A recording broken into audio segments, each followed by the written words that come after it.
তো আজকে আমরা 3 বান্ধবী বেরিয়ে পড়েছি কলেজে যাওয়ার উদ্দেশ্যে। তো কি করি না করি তোমাদের সঙ্গে যতটা পারবো শেয়ার করবো। মানে ভিড়ও থাকতে পারে অনেক, আবার নাও থাকতে পারে, জানি না। আজকে প্রথম যাচ্ছি, সবাই তো অনেক আগে আগে চলে গেছে, তো আমরা যাচ্ছি লাস্টে।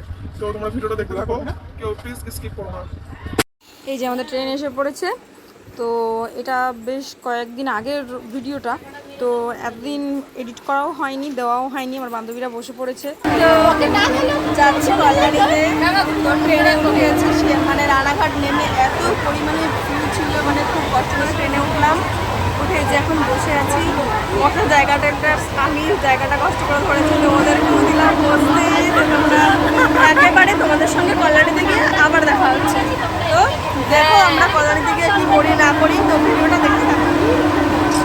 তো দেখো আমরা চলে এসেছি ফাইনালি কল্যাণীতে, কিন্তু দেখো এখনও প্রচুর ভিড়। আমরা গেছিলাম 11 দিনের দিন, দশমীর পরের দিন, তবুও এত ভিড় কি বলবো, যে রাস্তা প্রথম যে রাস্তাটা যাওয়ার সেটাই ব্লক ছিল। আর এখান দিয়ে দেখো রাস্তার ওপাশ দিয়ে মাঝখানের যে ব্যারিকেড নিয়ে আসছে, আর দেখো একবার যাবে।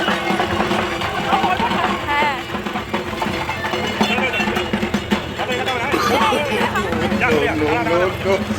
এদিকে দেখো আমরা প্যান্ডেলের কাছেই চলে এসেছি, ভীষণ ভিড়। আর একটা জিনিস দেখাচ্ছি তোমাদের, টুক করে একটু দেখে নাও। वो कहते हैं ना, किसी चीज को दिल से चाहो तो वो अलग होकर भी सदैव आपकी।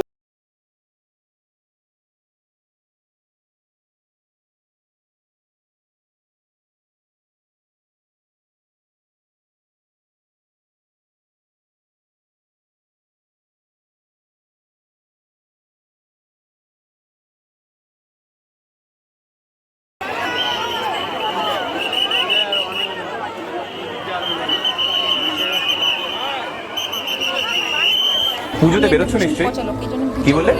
হাতে টাকা পয়সা নেই, নতুন জামা কাপড় হয়, তুমি একটা কথা বলো, পুজোয় বেরোতে গেলে সত্যি সত্যি টাকা পয়সার দরকার হয়? কে দিব্যি দিল বলো তো যে পুজোয় নতুন জামা কাপড় পরেই বেরোতে হবে? আর সেই ঘুমের দুনিয়ায় পুরনো জামা কাপড় পরে রাস্তার ধারে দাঁড়িয়ে খেতে খেতে ছবি আপলোড করলে তোমার লজ্জা লাগবে? তাহলে তুমি খুব ভুল করছো বস। দুর্গা পুজো একটা উৎসব, আর সেই উৎসব মাত্র 5 দিন। আমি এমনও মানুষ দেখেছি যার মাইনে মাসে মাত্র 6,000 টাকা। সে পুজোতে বউকে কিছু কিনে দিতে পারে, শুধু বাচ্চাটাকে একটা জামা কিনে দিয়েছে। কিন্তু তারপরেও তারা প্রতিদিন ঠাকুর দেখতে বেরোচ্ছে, হ্যাঁ, পুরনো জামা কাপড় পরে। আর তারপর খিদে পেলে রাস্তার ধারে দাঁড়িয়ে ডিম টোস্ট খাচ্ছে। তুমি হয়তো বললে বিশ্বাস করবে না, অভাবী মানুষের কাছে এই ডিম টোস্টটাই পুজোর সব থেকে সেরা খাবার। তাও তারা মন খুলে ঠাকুর দেখে।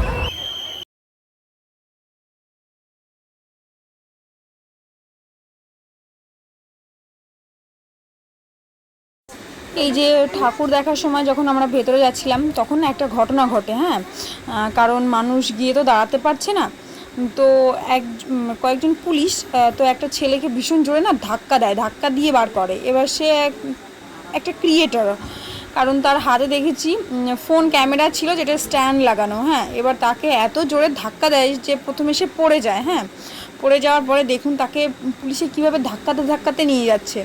এরকমটা ঠিক না, এরকম একদমই ঠিক নয়। কারণ সবাই তো যাচ্ছে আশা করে ঠাকুরটাকে দেখতে, তো দাঁড়াতে দিচ্ছে না, ঠিক আছে, তো ধাক্কা মারার কি দরকার? আর একটা ভিডিওতেও দেখেছি যে ধাক্কা দিচ্ছে, ধাক্কা মেরে এক মহিলাকে দেখি ভেতর থেকে বার করে দিচ্ছে। এইভাবে কি ঠিক? তারা তো ঠাকুর দেখতে যাচ্ছে, আর ঠাকুরটা দেখার জন্যই নিশ্চয়ই বানিয়েছে, প্যান্ডেলটাও নিশ্চয়ই দেখার জন্য বানিয়েছে। তারা যদি একটুখানি দেখতে না পারে, তার বদলে যদি ধাক্কা পায়, তাহলে মানে কি, কোথায় মানুষের মানবিকতা? কিচ্ছু নেই। এই যে দেখুন কিভাবে ধাক্কা দিচ্ছে, এরকম ধাক্কা দিতে দিতে বার করে নিয়ে যাচ্ছে এটাকে। পুলিশ রক্ষাকর্তা, প্রোটেকশান দেয়, তার মানে এটা নয় যে বিনা অপরাধে কাউকে ধাক্কা দেবে। যাই হোক, এখানে আমার আর কিছু বলার বেশি কিছু নেই, আমার বলার ভাষাও নেই সেরকম। এবার একজন কি বলবো, যে ক্ষমতায় আসে সে হয় রাবণ, এই হচ্ছে কথা।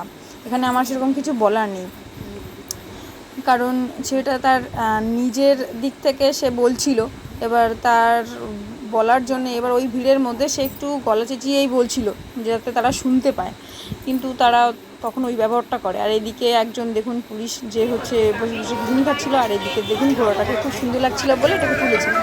আর এইদিকে जिस दिन से मिले हैं तुमसे सब वार चुके हैं तुम पे, कहते हैं कसम खा करके दिल हार चुके हैं तुम पे।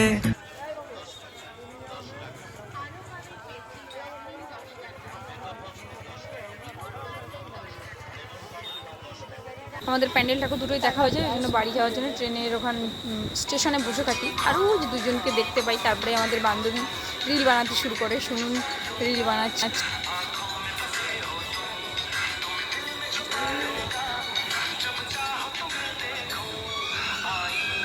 এই যে যেখানে যায় রিল বানায়।